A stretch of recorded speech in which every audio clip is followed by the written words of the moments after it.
commencer, qui est la DA?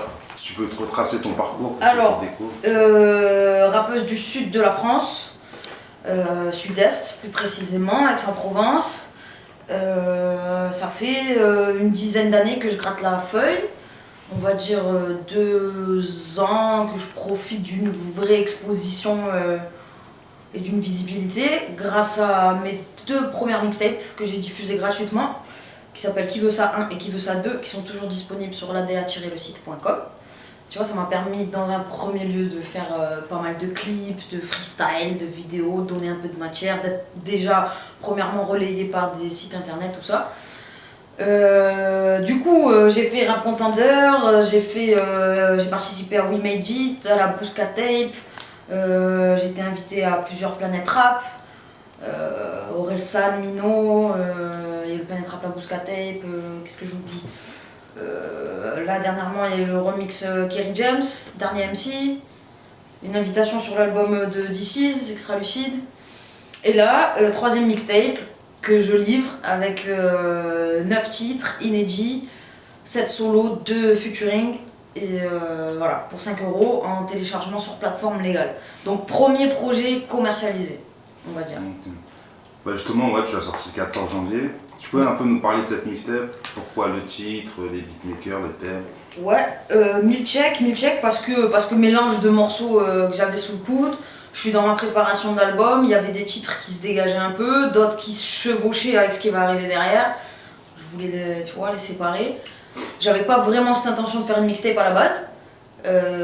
Puis comme je te dis, vu le dégagement un peu et la tournure qu'ont pris certains morceaux, j'ai préféré remettre un coup de buzz, remettre un coup de clip, remettre un coup de scène, tu vois, avant l'album.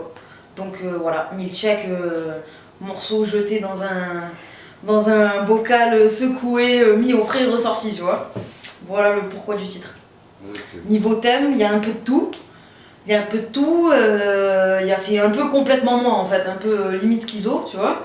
Il y a de l'ego trip, je pense à SNCF, Fusée, Petit Mollard, qui sont des titres avec des textes limite agressifs.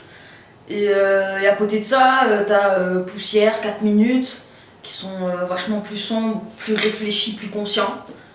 Et Comme un bonhomme, un titre plus autobiographique, j'ai envie de te dire, chantonné. Donc il y a un peu de tout, tu vois, il y a un peu de tout, même niveau prod, niveau thème, voilà. Et donc après cette mixtape, tu comptes sortir un album? Ouais, je pense qu'il sera là d'ici après cet été, septembre, octobre. Je pense que d'ici là, j'aurai fini, j'aurai tout mis en place comme il faut, si Dieu veut. Et tu comptes continuer la série des Qui veut ça justement? Je pense. Alors j'envisage de retirer Qui veut ça 1 et Qui veut ça 2 du net le jour de la sortie de l'album, donc après cet été, donc dépêchez-vous. Et je pense que je vais faire un Qui veut ça 3, donc plus tard, après l'album, après tout ce qui suivra. Donc là je te parle du futur loin.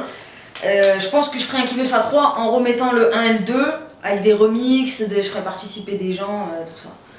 Donc voilà, mais pour l'instant j'ai envie de laisser, tu vois, Qui veut ça 1 et 2 en exclu un peu à tous ces gens qui l'ont téléchargé sans que je leur demande pas grand chose au final. Parce qu'à l'époque j'avais pas une grande visibilité et c'est vraiment du bouche à oreille. Et le bon clic quoi, le clic où on t'a pas mis le couteau sous la gorge et tu vois. Donc tous ces gens, j'ai envie qu'ils gardent ça un peu précieusement pendant une certaine durée, leur faire comprendre que je les remercie encore plus et que ceux qui vont arriver en cours de route, ils auront pas ces projets là, tu vois. Donc voilà. Malgré qu'on va pas se mentir, avec le net maintenant, le projet il disparaît jamais vraiment, tu vois. Mais j'ai envie de laisser ça aux gens quand même. D'accord. Bah, et comme tu disais sur les thèmes de la mixtape, t'es aussi bien à l'aise sur les morceaux où il faut kicker que sur les morceaux où t'es un peu plus conscient. Donc je veux savoir comment tu pourrais définir ton rap. C'est une question. Franchement, je sais pas. Je suis tellement, comme je te dis, limite lunatique, schizo, un peu dans mes atmosphères, tu vois. Donc c'est les prods qui me disent tout. J'ai pas de thème ni d'idée particulière quand j'attrape une palette de prod. Ouais, faut que je fasse un morceau sur ça, tu vois. Un morceau par exemple comme un bonhomme ou autre, tu vois, qui est quand même autobiographique, mais je me suis jamais dit ouais, je vais faire un tel morceau. C'est le jour où je reçoa la prod, tu vois, C'est elle me dit, tiens, on leur raconte ça quoi. Tu vois. Donc c'est vraiment la prod qui me donne les atmosphères plus que moi qui ai envie de faire passer ça ou ça, tu vois. C'est la prod qui va chercher le truc au fond de moi et qui me fait écrire des choses différentes, tu vois. Et moi, vu que quand j'ai parlé beaucoup avec beaucoup de gens de toi, quand j'ai recherché de là, il y a un truc qui est ressorti, c'est qu'on te compare beaucoup à Kenny Arcana. Ouais. Et comment tu le prends cette comparaison? Bah, je le prends bien parce que c'est une bonne rappeuse, tu vois. Et après, je pense que la comparaison, elle se fait parce que je suis du sud aussi. Mais je t'avoue qu'on me compare beaucoup à Kenny et à Jams. Et pour moi, c'est deux rappeuses qui n'ont rien à voir. Donc voilà, je prends un peu du bon de tout le monde. Non, mais tu vois, je le vis bien. Après, je le vis mal. Je l'ai mal vécu quand j'ai eu mes premiers rendez-vous de maison de disque. Tu vois, quand je commençais à parler un peu de comment j'allais envisager la suite. Et que dans ces rendez-vous-là, on parlait beaucoup de Jams et Kenny, tu vois. Au bout d'un moment, t'as envie de dire aux gens, wesh, t'as vu, si je rapperais pas, je rapperais quand même. Bon, tu vois ce que je veux dire? Donc des fois c'est un peu déroutant, mais ça va. Ça me dérange moins quand ça vient du public que quand ça vient des gens qui sont dans le rap et dans les professionnels. Parce qu'en plus, je considère qu'on n'a pas tant de ressemblances que ça, tu vois. Autant dans les thèmes que... Pour parler de Kenny vraiment, tu vois. Autant dans les thèmes que la manière de kicker, je trouve qu'on se diffère quand même pas mal. C'est beaucoup géographique, je pense, la comparaison, tu vois. Je suis du sud, elle est du sud, donc forcément, je pense que c'est ça, hein. Et tu as pu faire aussi les premières parties de beaucoup d'artistes là, ces derniers temps. Tu as fait DC's, Ragasonic, Orelsan. Youssoufa, Orelsan, Ragasonic. Je voulais savoir quel est ton rapport avec la scène. Toi, comment tu prends la scène? Je le vis super bien, je suis super contente. C'est un premier tour de chauffe énorme. Première prise de contact avec le public. Et moi-même, à l'heure d'aujourd'hui, il y a certains morceaux que j'écris que j'envisage différemment parce que j'ai déjà je me projette déjà plus, tu vois, sur scène, sur ce que je peux partager avec le public, de quelle manière je peux jouer avec les gens, tu vois. Et puis ça fait du bien parce que tu vas vraiment au contact de gens qui écoutent ta musique, malgré que c'est des premières parties, qu'on m'attend pas toujours et que je suis pas l'artiste en tête d'affiche, tu vois. Mais de plus en plus, je croise des gens qui ont mes lyriques sur les lèvres, tu vois, avec qui je fais une première prise de contact de comment ils voient la chose et je suis super contente. Franchement, ça déchire. Que ça se passe bien ou mal, c'est toujours bon à prendre, en vrai. Et toi, par rapport à la mixtape, qu'est-ce que tu as prévu au niveau de la scène? Alors là, je continue les premières parties. Sur mars-avril, il y a les premières parties de DC's, je fais la première partie de Kazé. Je pars en concert avec Nak Mendoza à Montpellier. Faut regarder sur le site internet, la-le-site.com, le Facebook, le Twitter, on communique tout ça. Moi, si tu m'écoutes, moi je suis un poisson rouge, moi j'ai pas de mémoire, je sais même pas ce que je fais demain, donc c'est pas à moi qu'il faut demander les dates. Mais ouais, renseignez-vous, allez voir, je sais qu'il y a plusieurs dates qui arrivent là, pour aller défendre Milchek comme il se doit, tu vois. Mais en vrai, déjà, avant de sortir Milchek, je jouais déjà SNCF, Fusée, je l'ai déjà joué sur scène. Je pense il y a quoi d'autre que je jouais qui était dans la tape. Il y avait un autre morceau, je crois. Donc je les ai joués sans que personne ne les connaisse. Aujourd'hui, là, je me languis d'y retourner pour, tu vois, les gens, il y a déjà plus de gens qui ont écouté Milchek, donc je me languis d'avoir ce retour-là, tu vois. Je suis impatiente de ouf. Et dans Petit Mollard, justement, tu fais un peu un constat du rap. C'est Petit Mollard que je jouais sur scène aussi. Ah, justement, je voulais savoir quelle était ta vision du game aujourd'hui. Parce que t'es un peu dur quand même dans le Ouais, je suis dur, mais c'est de la provoque aussi, t'as vu. C'est pour leur faire comprendre que ouais, je suis une meuf, mais je suis dans votre catégorie, quoi, t'as vu, je suis dans votre poule. S'il faut se battre, je me battrai avec vous, tu vois. Mais il y a un peu que c'est de l'arrogance, un peu qu'il y a une partie du game qui me comment dire, qui me refroidit. Le côté super bling bling, le côté ça fait 600 pompes, mais des fois ça rappe pas dans les temps, tu vois ce que je veux dire. C'est pas. Peut-être que le public n'en a pas trop l'impression parce que vous voyez beaucoup de rappeurs. Enfin, tu vois, c'est beaucoup des gens qui ont de la lumière. Moi, je sais que dans l'under et dans le rap que, tu vois, de tous les jours, on va dire, en studio, je croise beaucoup de mecs qui font des pompes pour rien. Ils font, tu vois, ça se maquille le torse limite. Et ça. Quand il faut kicker, il y a plus grand monde, quoi, tu vois. Donc, je trouve ça triste. Je trouve ça triste qu'on ait mis un peu en avant ce côté parure avant vraiment le fond du truc. Ça m'énerve un peu. Mais en vrai, constat du game, je trouve qu'il y en a pour tout le monde, tu vois. Il y en a pour tout le monde. T'aimes le rap léger, il y en a. T'aimes le rap conscient, il y en a. T'aimes le rap ego trip pur et dur, il y en a, ils font que ça. Si t'aimes les engagés, il y en a, ils sont engagés à mort, tu vois. Donc en vrai, il y en a un peu pour tout le monde. C'est plutôt positif. Je voulais savoir aussi ce que tu pensais de tous ces clashs du moment. En ce moment, c'est la guerre. Hein. Voilà, c'est la guerre. Ouais, c'est, comment dire, amusant malheureusement. Un peu pour tout le monde. Nous, on voit ça de l'extérieur, tu vois, donc plus ou moins on en rigole, quoi. On attend la réponse de l'un, de l'autre, qu'est-ce qu'il a dit, qu'est-ce qu'il va dire, tu vois, ça reste un amusement, tu vois. Il y en a, ça faisait des années qu'ils attendaient ça, donc ils sont les plus heureux. Et puis voilà, ça fait parler du rap quelque part, donc c'est pas plus mal. Maintenant, c'est triste pour ceux qui sortent en cours de cette période-là, tu vois, qui peuvent se retrouver un peu effacés dans tout ça, parce qu'il y en a, du coup, ils ont l'esprit occupé par ça et pas par autre chose, tu vois. C'est un peu comme les infos, quand on te montre une information tous les jours pour pas te parler d'autre chose, bah là, c'est le risque, c'est que l'effet fasse ça un peu, tu vois. Pour les petits artistes comme nous qui sortent en cours de route, ça peut être un peu dur. Tu peux être effacé par tout ça. Mais en vrai, c'est bon à prendre. Hein. Moi, je pense que quoi qu'il arrive, ça fait parler du rap. Il y en a certains qui règlent leurs problèmes, moi c'est fait. On n'en parle plus, tu vois. Voilà. J'espère que quand même, au bout d'un moment, ça va s'arrêter. C'est tout ce que j'espère. Voilà quoi. Mais ce qui me fait peur le plus, pour te dire la vérité, c'est les petits, quoi. J'espère juste qu'un jour ça déraillera pas.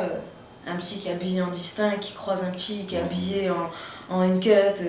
Ouais, qu'est-ce qui t'arrive? Tu vois ce que je veux dire? Ça peut aller vite au final. Il y en a pas, je suis pas convaincue qu'il y ait un rappeur tête d'affiche qui ira leur sauver la mise, tu vois. Donc faut pas que les petits ils se prennent trop au jeu non plus, tu vois. C'est ça qui me fait un peu peur. De voir des équipes, tu vois, il y en a qui sont capables. Hein. Donc voilà, après ça devient des guerres de départements, tu connais quoi.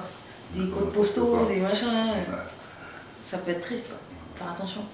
Pas oublier que c'est que de la musique, c'est que du rap. Tu vois, c'est que du rap.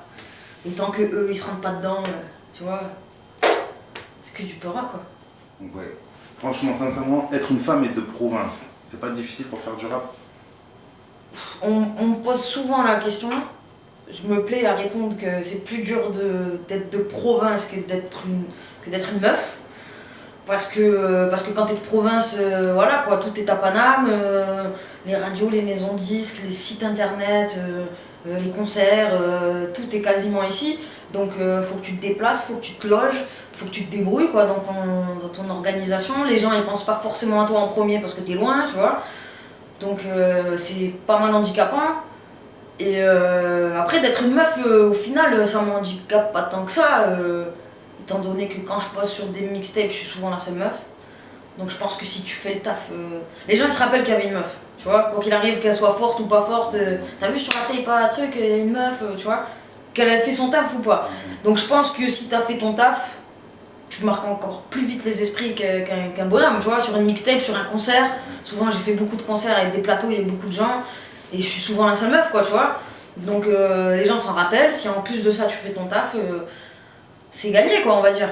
Après socialement c'est sûrement plus dur pour une meuf de rapper que pour un bonhomme, tu vois, d'expliquer à ton papa que je fais du peura, d'expliquer à ton queumé que ce soir je rentre à 4h du matin et je vais pérer avec mes collègues, tu vois. C'est notre démarche, je pense qu'un rappeur dans sa vie il arrive plus vite à s'adapter, tu vois. Sa femme elle l'attend pour manger, tu vois, mon téléphone il mange, t'es avec qui, où, on mange quoi, on fait comment. Tu vois, donc tout ça se gère, ça s'organise, faut organiser ta petite vie quoi. Donc je pense que socialement c'est un peu plus dur, mais médiatiquement c'est sûrement un peu plus simple, je pense. De prendre de la place, tu vois. Ok. Et avec un titre comme pour gagner, il faut tricher. Ouais. On sent que tu t'ouvres plus, que dans les Qui veut ça ou dans d'autres morceaux. Ça veut quoi? Tu nous annonces un album où tu te livres totalement ou... Ah ouais, l'album il est perso. Franchement, il est. De toute façon, ma musique elle est toujours plus ou moins perso. Ça, c'est plus il y a beaucoup de kickage. Beaucoup de kickage, ouais. C'était pas mal ego trip. C'est sûrement un peu plus personnel. Là, je pense que les gens vont découvrir une petite facette qu'ils n'avaient pas forcément l'habitude d'écouter. Après, est-ce que ça c'est synonyme d'une ouverture? Je pense pas forcément, tu vois. J'ai toujours chantonné un peu, j'ai toujours, tu vois, pour prendre exemple, les vrais héros, tu vois, refrain chanté, herbe grasse, chantonné. Donc en vrai, j'ai pas l'impression de passer des caps vraiment, tu vois. Après, c'est peut-être moi qui aborde ma musique différemment, mais j'ai pas l'impression de vraiment faire ce truc, de vouloir la faire évoluer, tu vois. C'est vraiment au feeling. Okay. Et avec, comme tu dis, ces 2 dernières années, tu as une certaine notoriété. Et pourquoi avoir choisi de faire si peu de feats dans ta mixtape? Parce que tu aurais pu avoir... ouais, j'aurais pu faire plus. Le timing, il y a que ça s'est fait beaucoup cet été. Il y en a beaucoup qui n'étaient pas dispo. J'avais des feats que j'avais envisagés mais qui n'ont pas pu se dégoupiller dans les temps. Ça me faisait attendre, ça me faisait, tu vois, donc j'ai fait ça comme il faut et je reviendrai plus tard avec plus de feats, je pense. Peut-être je referai une mixtape avec plus de feats, plus d'invitations et avec justement un peu plus de temps devant moi, tu vois, histoire de bien préparer le truc. Je voulais pas trop me presser. J'avais beaucoup de solos dans les mains et ça me faisait attendre des gens, tu vois, pour finir la tape et c'est pas trop ma façon de faire. Moi, quand il faut attendre les gens, je sais pas faire. Donc voilà. Dieu, LAD a dans l'objectif, Tupac TV, et qui veut ça. Ça fait tellement la vie me passionne, je pourrais raconter des tas de trucs quand je suis en manque de calcium. Je pose un yaourt sur une instru, j'aimerais retrouver le sourire. Celui de mon premier amour, je me cacherais bien dans un trou de souris. Je me fais chier comme un rat mort et je suis peut-être trop conne, peut-être trop maligne. De temps en temps je fredonne une chanson de la femme d'Abdel Malik. Ou peut-être je me répète comme un disque beaucoup trop rayé. On dormira quand on sera mort, je l'ai juré sur ma tête d'oreiller. Je sais pas comment on fait pour rester aussi zen. J'ai pas besoin d'un bol d'air, j'ai besoin d'une bouteille d'oxygène. On n'avale pas le passé, inflation des amygdales. Et j'exerce ma passion dans 25 mètres carrés habitables. Ça se voit à vue d'œil que t'as besoin de repos. Tu payes tes erreurs et tes impôts locaux. Ben ouais, la vie t'a déçu, elle a pris un goût amer. Avant qu'on pense à se tirer dessus, faudrait qu'on se tire d'affaire. Yep, LADA, Tupac TV. LADA, 1000 checks, toujours en téléchargement, en chair et en ovule. Qui veut ça.